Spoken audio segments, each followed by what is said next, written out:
तुम्ही पाहताय राज्यातील शेतकऱ्यांसाठी आजच्या महत्त्वाच्या ठळक बातम्या। बांगलादेशाची सीमा 32 तासानंतर खुली। महाराष्ट्रातील कांदा निर्यातदारांना बँकाचे व्यवहार सुरळीत होण्याची प्रतीक्षा। पीक विमा कंपनीने पंतप्रधान पीक विमा योजनेअंतर्गत शेतकऱ्यास उशिरा मोबदला दिल्यास कंपनीस 12% दंड ठोठावण्यात येईल आणि तो दंड थेट शेतकऱ्यांच्या खात्यात जमा केला जाईल। कोल्हापुरातील 11,000 शेतकऱ्यांना मिळणार प्रोत्साहनपर अनुदान, हसन मुश्रीफ यांची माहिती।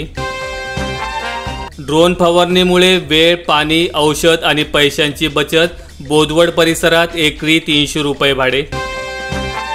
शेतकऱ्यांच्या कर्जमाफीसाठी वित्त विभागाकडे पैसाच नाही, 1 लाखाहून अधिक शेतकरी वंचित। बांगलादेशामधील अराजकतेचा डाळिंबाला फटका, डाळिंब उत्पादक शेतकरी संकटात।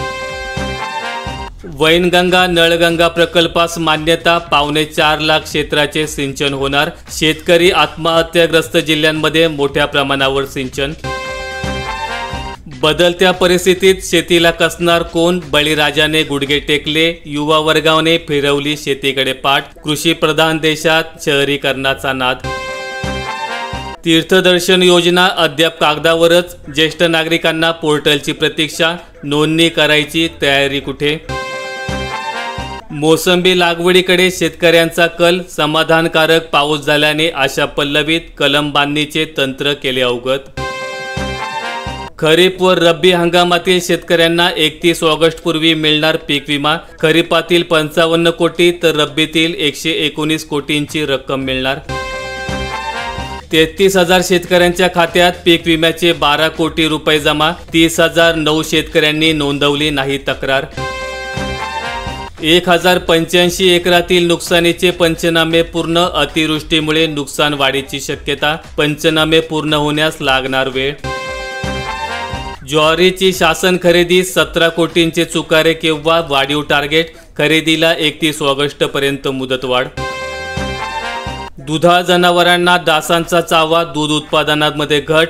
चाराखाने केले बंद, पशुपालकांमध्ये चिंता। संत्रा मोसंबी उत्पादक शेतकऱ्यांना जबर आर्थिक फटका, फळबागांना अतिवृष्टीमुळे लागली गळती। राज्यात 2 लाख हेक्टरवर बहरली सेंद्रिय शेती, नैसर्गिक शेती मिशन। 4,000 शेतकरी गटांचा सहभाग। सर्वच प्रकल्प बाधितांना घरे, धोरण ठरविण्याचा मंत्रिमंडळाच्या बैठकीत निर्णय। मृगबहार संत्रा पीक विमा मंजुरीसाठी टाळाटाळ, शेतकऱ्यांचा आरोप। हवामान बदलाने समस्या। शिरोळ तालुक्यातील पिकांचा झाला चिखल, शेती पाणीखाली गेल्याने कोट्यवधीचे नुकसान। शेतकऱ्यांना करावा लागणार आर्थिक संकटाचा सामना। गौरी गणपती काळात आनंदाचा शिदा, 4 शिदा जिन्ननांचा समावेश। 15 ऑगस्ट ते 15 सप्टेंबर कालावधीमध्ये मिळणार। दौंडमध्ये पालेभाज्या तेजीत, केडगावला कांदा अवकेत वाढ। लिंबाची आवक कमी झाल्याने बाजारभावात वाढ। नारी शक्ती ॲप चालेना, एरळमुळे लाडक्या बहिणींची उडाली झोप। ऑनलाईन अर्ज भरण्याची प्रक्रिया बंद, महिलांची चिंता वाढली। निफाड तालुक्यात 33,000 शेतकऱ्यांनी काढला पीक विमा, भुईमुग कांद्याचा समावेश। वितरकांनी ई-पॉस मशीन केल्या प्रशासनाला परत, 2 महिन्यांपासून समस्या कायम।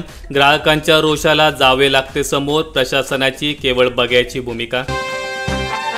मोसंबीची गळ, शेतकरी हतबल, आवक वाढली। मोसंबीचे भाव 13 ते 20 रुपये, आवक 300 ते 400 टन। माहिती आवडल्यास व्हिडिओला लाईक करून चॅनल सबस्क्राईब करा। धन्यवाद।